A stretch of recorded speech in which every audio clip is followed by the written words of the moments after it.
This is a Wusthof 8-inch cook's knife. We all know it well.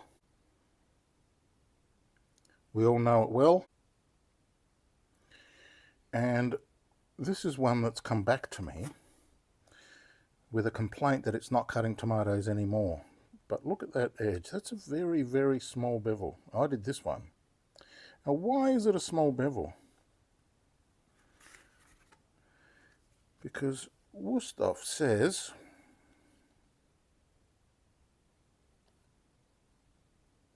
"20 degrees. That's 40 degrees. That's barely a bevel at all, especially on a thin knife like this. Simply hold the blade at a 20-degree angle and draw down and across each side of the steel. Well, it's that easy, isn't it? Of course it's not. So we've agreed that I'm going to try cutting it back and getting it to a normal chef sharp, which is 30 degrees. I think these can actually take more than that, like down to maybe a 16, or in brackets 32 total degrees. So let's have a look. First of all, let's test it and see what it starts off at.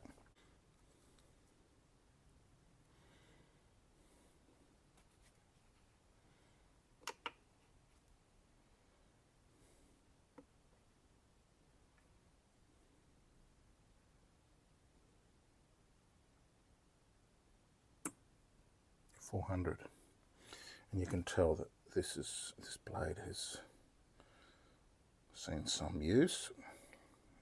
A shiny edge, and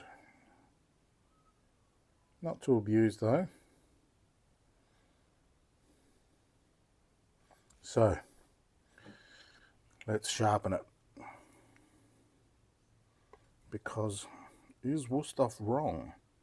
Why would they recommend 40 degrees? Surely they know more than I do about knives. Surely.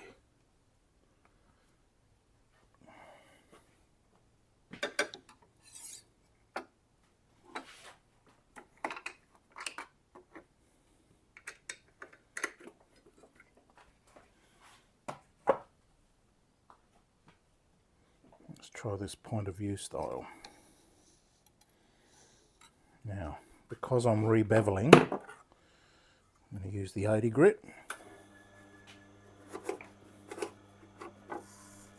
Oh, I need some water.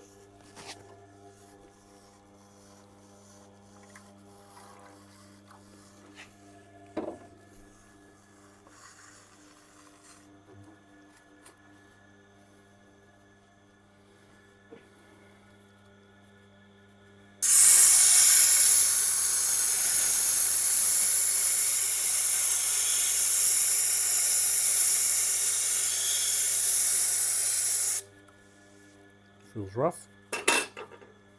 Oh, first let's set the angle.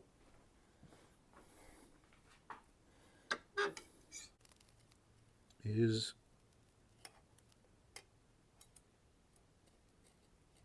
exactly on.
No burrs yet.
Some burrs developing now.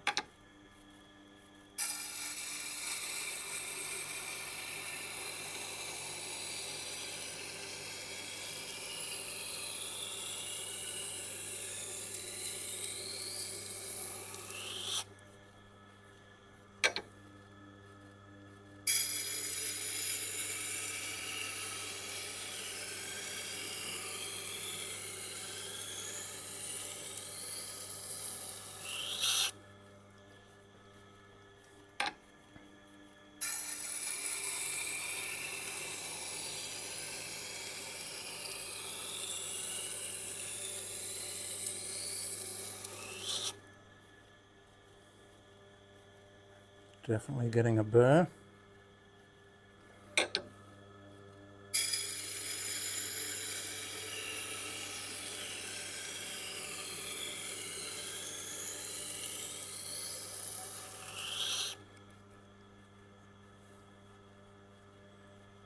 Good strong burr.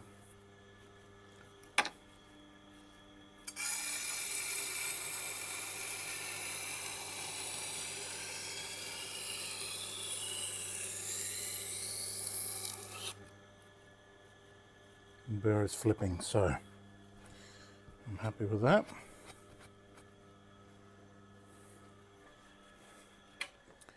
And this is what that looks like with the 80 grit. So still pretty smooth. You know, I'm tempted to leave it that way because of the tomatoes. You know, tomatoes like a toothy edge. See those tips? Those of you who are afraid of doing tip first, don't be. Look at that. That's magnificent.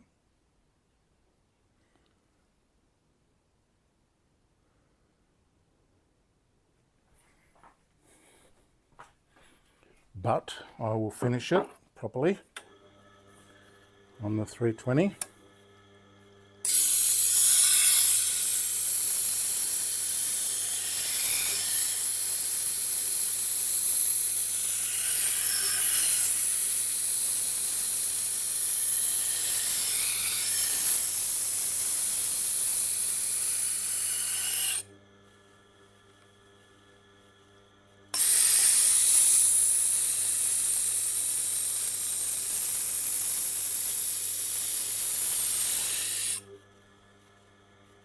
Beautiful.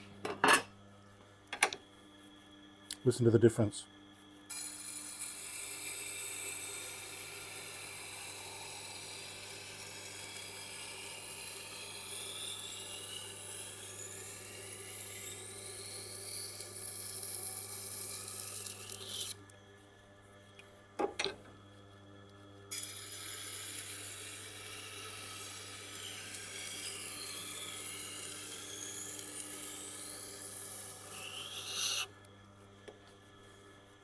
You don't need that many passes to clean up the bevel. I'll probably do maybe 2 on each side.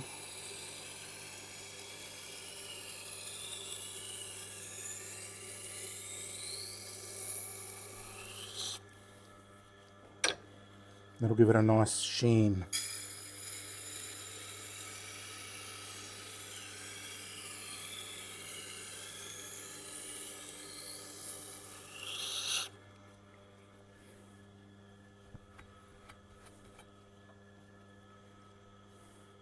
Now what I do have is a bit of a heel high spot there, so I'm going to use the side of the wheel to take that down just a little bit to help in case there's some herbs that need chopping.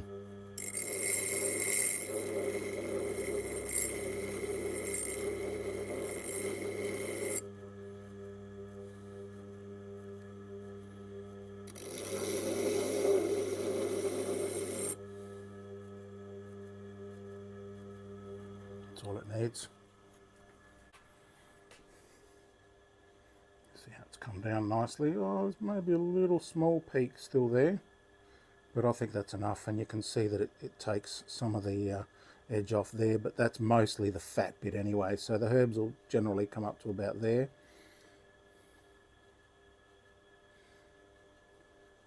You see that shiny bit there?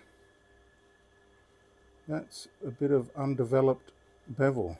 So I might just give that nice extra touch. That's the old edge sort of still there.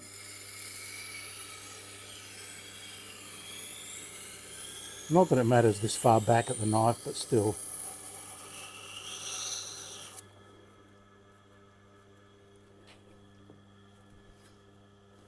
Still there.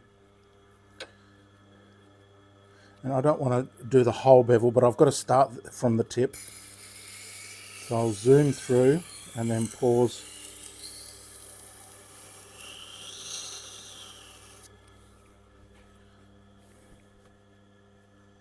And there you go, it's gone. See? All gone. Nice bevel. Can we see the burr? There you go, see it? That's a bit of water. Hang on.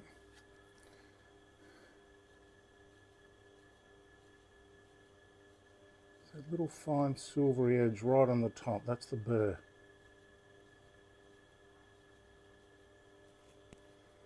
See, on this side you probably won't see it. See, it's gone, not on there, is on here. See, that's the burr. You can feel it. Actually the burr's on the back, so as the burr is over on that side, that's why we're seeing the reflection on this side. On this side, it's like we're looking at the underside of the wave, so we can't see any reflection. We might see some, there you go. You can sort of see it as you can reflect the light under the wave, if you know what I mean. So let's hone that up. This wheel has been in the wars. That's why it's a bit wobbly, but it doesn't matter because I do freehand.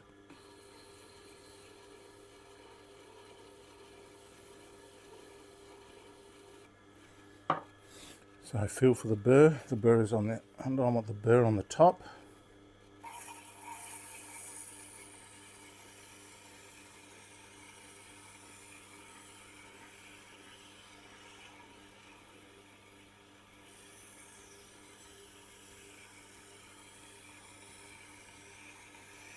And as I always say, I'm trying to ride the bevel, but with a bias towards the apex. I don't want it right up like that, but I don't want to lay it over too much, and I don't care about the bevel and how that looks.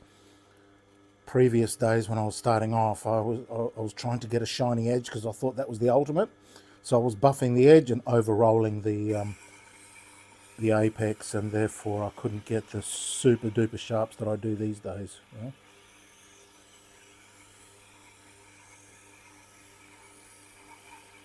Couple of passes, now flip it over to the burr side.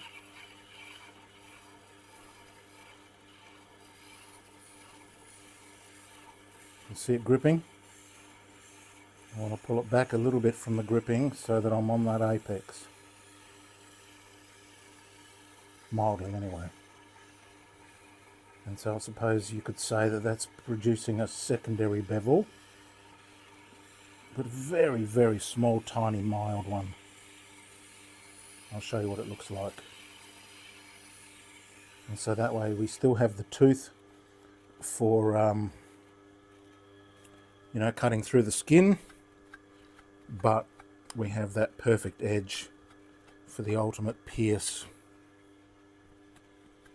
And I reckon that's done. But as always, the test is the fingernail. And I can still feel some bumps on there.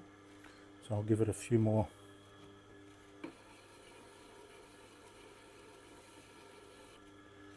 passes with a more pronounced apex bias. Pretty light touch though. It's a light touch, not pushing hard. Let the abrasive do the work.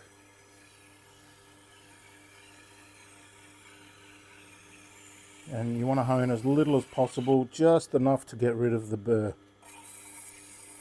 And then we'll take it over to the kangaroo strop in a minute and remove that root. The root of the burr, the hanging on bit. I mean, this will be plenty sharp right now, and I'll show you what I mean in a minute. Let's have a look now. That is glisteningly smooth. Okay.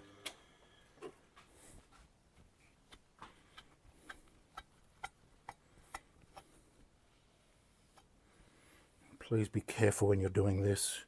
It's an injury waiting to happen.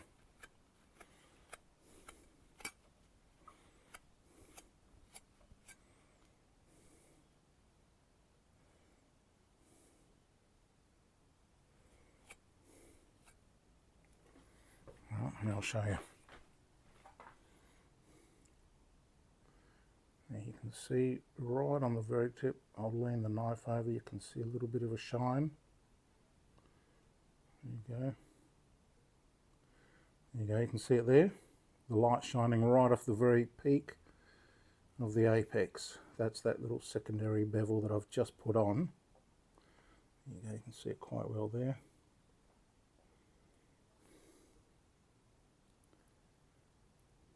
With the honing wheel. So let's do some testing and some final burring.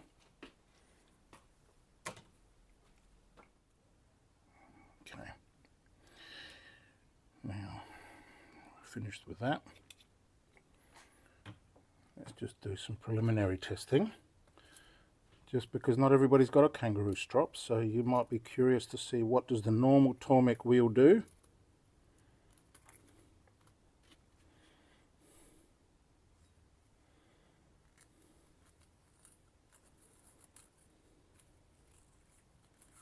See, catching a little bit there.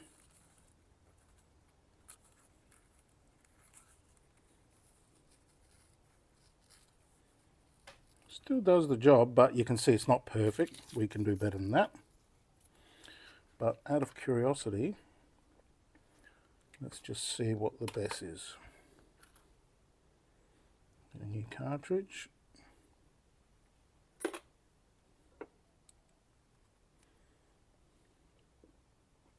And what were we before? 400.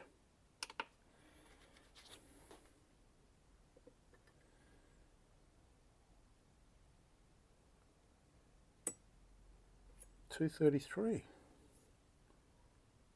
Oh, that's odd. Let me just try that again. And actually, it makes sense with the way that it was cutting through the cigarette paper. It wasn't real clean, was it? Let's try one more.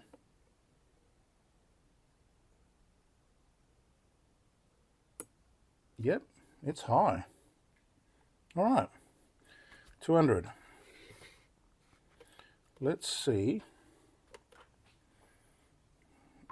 if the kangaroo strop does anything for that.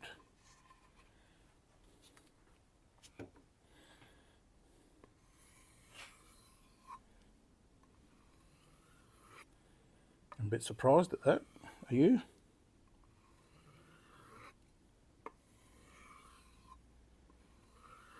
How many passes should we do? Let's do a dozen or so.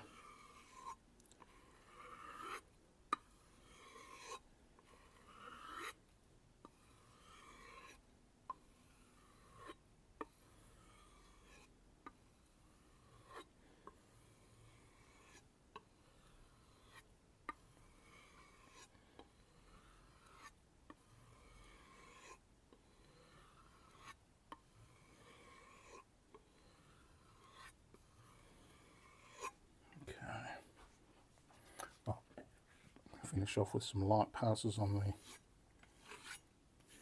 spongy one.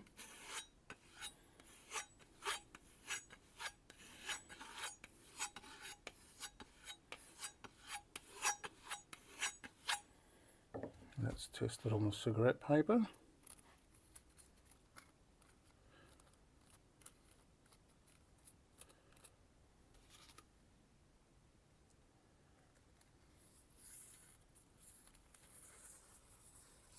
Much better.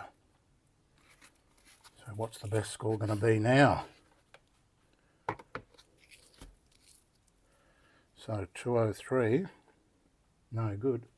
Nothing goes out the door here unless it's better than 150. And I want to see this one down closer to 100. Let's have a look here.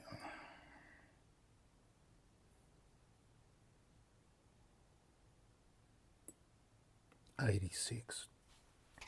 Well, isn't that astonishing?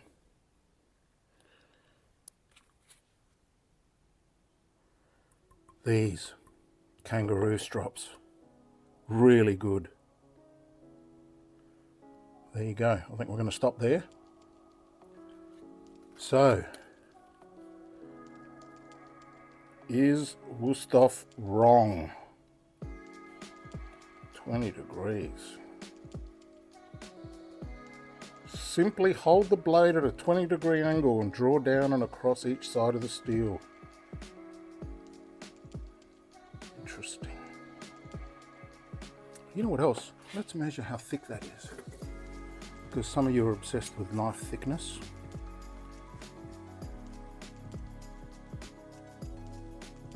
This is in millimeters. 60. Not bad. I've seen them down much less than that. So that's I'm going to call this a fat knife. That's pretty fat. 60. Some of the repairs you see on the globals that I do, after the repair, they are thinner than 60. They often end up at about 50 or 45 or something like that. So yeah, that is interesting. That is interesting. Yep, beautiful Wusthof sharpen there at 86. That's a fantastic result. Hey, thanks for watching. And if you like this sort of thing, please hit the like button. Please, they're free and it tells YouTube that you like this sort of thing, so others who are similar to you in your likes, they may like it too. They'll recommend it to others. And subscribe if you want more of this stuff. Thanks for watching. See you in the next one.